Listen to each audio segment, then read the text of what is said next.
External and internal pressure. What do you mean by that? Do you mean you're feeling pressure from inside the club to change results? No, I wasn't talking about myself. I was talking about us as a club.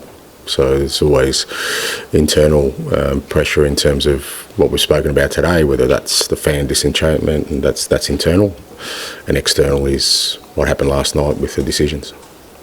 You talk about kind of falling out of love with the game and just sort of being worn down. I mean, to what extent has this season, with all the problems you've encountered, the injuries and the rest of it, to what extent has that kind of played? No, not at all. Like I said, that's just part of it. Like I said before, I'm a fighter, so the bigger the fight, the more I sort of enjoy that challenge. But I can't fight against an invisible opponent. So that's what the bit that's worn me down. I don't know how to tackle that. So I can't tackle that. And in the past, like I said, I've always felt like, okay, nothing you can do about referees. You kind of leave them to their own devices. But it's not just decisions now. It's the standing around, and everything affects the game. So I don't know how to.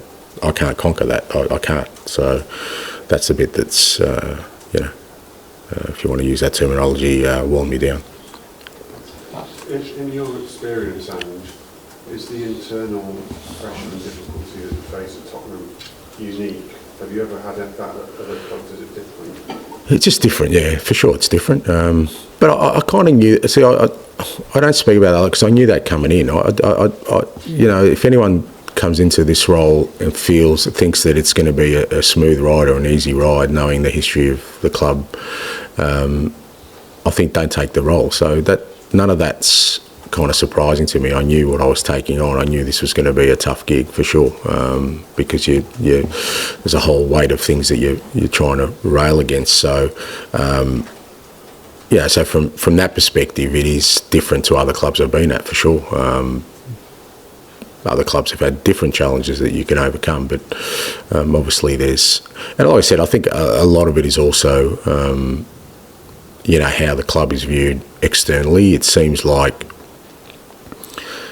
every fight, like I said, ends up being an internal fight for this club. There's never any sort of defending of the club or the club defending itself, it seems like to me, which makes it even more difficult because, whenever every club goes through tough moments, it's how you react to them. And so that's a unique challenge. But again, like I said, I accepted that challenge, so I've got to try and find a way to overcome it. How could the club defend itself? I think by being more vocal, in many respects. Well, I hope not. I mean, I think you hear enough from me. You probably hear too much from me, to be honest. I think it doesn't have to be just from people at the club. I mean, I just, I hear plenty of people sort of talking and defending other clubs. But it seems like with Tottenham, it's wherever there's a sore, there's a real pile-on to sort of stick a finger in that sore and kind of then we kind of accept our fate. Like I said, I think the fact that last night the big story out of that is that, my interaction with the fans and not the fact that a game of football is materially changed by technology. And again, I know people can say, well, but we got to the right decision. It's not what I'm talking about. I'm talking about VAR said clear and obvious, 6 minutes for clear and obvious. And I would have thought that would be the story from last night, but it's not. It's, again, what is it? It's, my interaction with the fans and, how I've sort of made things more difficult. So you kind of go, okay, well, that's the challenge we face. I've always been fascinated in my time covering Tottenham that very good managers are very successful before they join Tottenham and very successful after they leave Tottenham, and they're never successful at Tottenham. Is that one of the main contributing factors that we've just been talking about? Look, it's hard for me to say because I don't want to, every manager's got their own sort of, views on this. But I just don't think it's about the managers themselves. And I think, I said during the week, at some point, and look, I've almost lasted 2 years, Matt. It's pretty good, mate, yeah, for Tottenham. Yeah, we'll say, yeah, so, at some point, I think the club needs to, stick to something. And if I say now, it sounds self-serving, so it defeats the purpose. So maybe not now, but I think, you know, if you want to change the course of your events, you need to change materially a lot of things in terms of the way you know, your outlook as a club. And you know, from my perspective, is, you know, while I'm in this chair, is to see whether I can find a way to navigate it. Like you said, that others have struggled to do that. But as you rightly point out, there's life after this for everybody, including Tottenham and including me. Ange, when you talk about who's defending other clubs, what do you mean by that?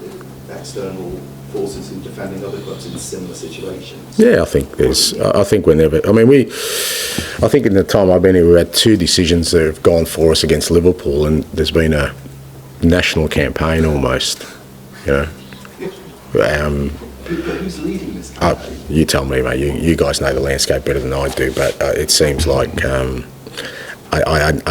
you know, I never switch it on and hear any sort of strong voice. I think, as Matt says, I mean, the only voice you kind of hear is me. You know, I mean, I don't.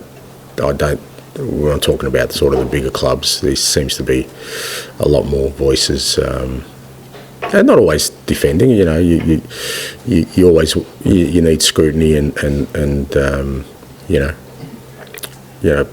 sort of constructive criticism as well. But we definitely get enough of that, but we don't get any of the other stuff. You know.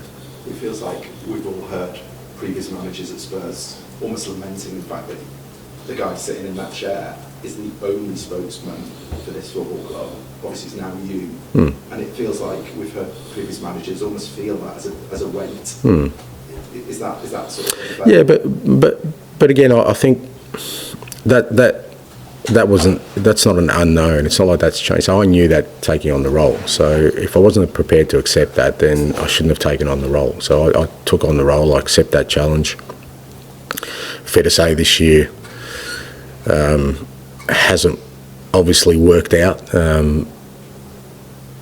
Again, though, you know, but that's the other thing. You know, we finished 5th last year, and any other year that would have been a Champions League spot, and just people it doesn't register. You know, so you know, if you have, going to Matt's point, if you have 5 years at a club and you have maybe 1 or 2 sort of disappointing years, but you have 3 really strong years, you'd say, okay, well, I'll take that. But here you can't have 1 good year. And last year was a good year. I don't care what anyone says. We lost Harry. I know everyone talks about our stuff. We lost Harry. We finished 5th. We changed the way we played, changed it. But it seems like, well, you have 1 good year, then you have 1 poor year, and then that's it. You know, let's move on to the next. But that's what I accepted. So I can't sit here and say, oh, you know, woe is me. That's the challenge I accepted. Fair to say at the moment I'm not doing a good job of turning that sort of mind shift around. But as I said earlier, I'm a fighter. I'll continue fighting until told otherwise.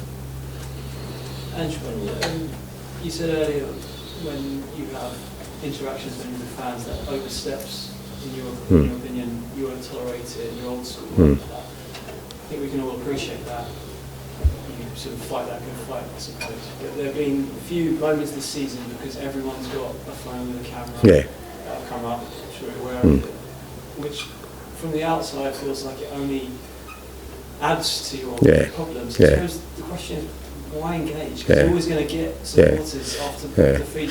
That's a super point. I'm glad you asked me. You know what, Tom, that's something I'm definitely going to fight against. Let me, I don't know whose phone this is, it's blank, but I'll keep using it, right? Sorry, but if somebody says to you, right, Tom, that was a good article last night, but I don't like that point you made, you go, okay, mate, and you might just walk off. If somebody says, hey, Tom, I didn't like that article, what do you think they're trying to achieve? No, hold on a second. No, reciprocal question. Let me answer it. What I think they're trying to achieve, they're not really interested in an answer to a question. They just want a reaction. They want their 5 minutes of fame because that's what this gives them. And that's what I was talking about, right? For young people, this is more dangerous than any other weapon in the world as far as I'm concerned. And so if I don't pull up, especially young kids who put up a phone to my face, then what's stopping them doing that in the schoolyard? What's stopping them doing that in general life and bullying people? Because it's a bullying mechanism. It's not criticism. Like I said, if you think that after almost 30 years in the game that I've received abuse from over Mate, from the first day, of course, I don't react to that. But if somebody's holding up the phone, I will react to it because I won't accept it. Because, and if, I think it was it might have been the Fulham game you're talking about where that happened. There was two young boys that were doing it. And I asked them, I don't know if it's shown in the clip, but I asked them, where's your dad? I wanted to talk to their dad. Or where's your mum? And they got slightly sheepish and embarrassed because it's not criticism I'm reacting to. It's them holding up a phone. Why are you holding up a phone? What are you trying to do? So you can put it on social media and say, look, I've got Ange Postecoglou to react. Isn't that great? So now I can take it. I'm 60 years old. I don't care. What if they do that in the schoolyard? What if they do that in general life? What if they do that to you, Tom? You know, somebody's walking around and not criticising you because you'll say, yeah, mate, I'm a big boy and handle it. But put a phone in your face to do it. As soon as I see a phone, mate, I'm going to react. I'm not going to accept. Now, hopefully, I could be wrong. I didn't swear in that. I wasn't abusive in that. All I asked was a simple question, right? And I'm always going to do that. And like I said, I'm fighting the good fight. Okay, that sounds a bit contrite that, you know, here's this old man who's just going to rail against society. But as I said at the outset, I'm not going to be one of these people that accepts just whatever's put in front. I'm not going to do it, mate. I'm just not that stage of my life where I'm just going to accept people trying to bully or antagonise me or trying to do things that I think show total disrespect. And again, I'm not talking about somebody just shouting over the fence at me, okay? Very specific about that. And like I said, that's happened a few times and I always react to it and I always will. I think we can all appreciate that. I think, to be honest, as a dad of kids, I like that message. It's great. It's just, I suppose, why do you feel like you need to because have to take on that responsibility where you're almost trying to do a sort of social good by responding? It's only causing me to ask you questions. Because I just feel it's right. You know, sometimes you just got to do the right thing, mate, and it's what I believe in. You know, I'm not going to. I've said many times I've made a real conscious effort of not letting the game change me as a person. That's what I believe in, and to be, you know, just to be absolute, I'm not a perfect human being, mate. I'll make plenty of mistakes, but there's certain values that I'll carry through to the day I die. Like you, I've got kids, I've got boys. You know, my wife will ban them having a phone till they're 18, I reckon, if she can get away with it, right? Because, not because of anything else, is like I said, I really fear for where that kind of thing's heading. So I'm not going to accept it. It's the same. It's no different to VAR. Obviously, this is a social issue. That's a football issue. But I'm going to stand up for what I believe is right. Now, people may disagree with me. I understand that, but part of society is having those kind of dissenting voices to maybe ask those questions, right? I'm happy to take that on. And I understand your question. You're saying, well, it just piles extra pressure on me. That doesn't necessarily too, but I don't see it as pressure. I see it as a responsibility I have while I'm in this, you know, in this sort of public spotlight to call out what I think is not right. And I'll happily take on that responsibility. And just finally, you were saying about being a lone voice in VAR. I don't know how it works with managers anymore after games. You know, the old Fergie having a bottle of wine after a chat, and maybe that doesn't happen as much. No, it doesn't. No. When you do get chances to speak to other managers, do you feel a lone voice in that sense? Do they see your point of view? I don't know. It's not really discussions I've had. I know every time we sort of get together, there's you know. The league brings all the managers together, and there's the usual sort of, you know, everyone's got their own personal gripes. But I don't sense there's a unified sort of feeling that, you know. What I keep hearing is that everyone, you know, most managers want VAR or they're happy with VAR. I think most managers would say that if it improved decision-making, improved the game, then yeah, bring it in. I think most managers want it to be a cleaner, more efficient. My view was, it's probably where I'm an outlier, is that don't bring it in until it's ready, you know, until we're really confident that, you know what, it's clean, I kept hearing that, you know, we'll never get a Maradona goal again in a World Cup final with VAR, yeah. But that was one decision of about 10 million. But now every goal gets scrutinised. I just don't know. So I don't think that was the intention of it. But I don't get the sense anyone else is as strong about it as I am. So in that sense, you know, I guess I got to accept it. Like I said, I'm disconnected with where the game's heading, but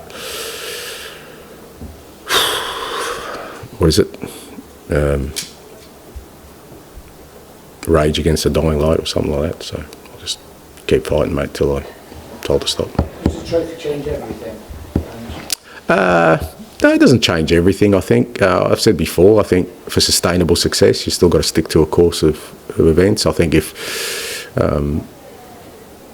but, you know, what a trophy does, it eliminates some of the sort of noise around the club and kind of what other people feel is missing. It's not what I think is the only piece that's missing. I think you need to build something that's sustainable. I've said that from the start. We started that last year with, like I said, the way we play, the squad we have. It's a young squad that we want to keep growing, we want to add to. But certainly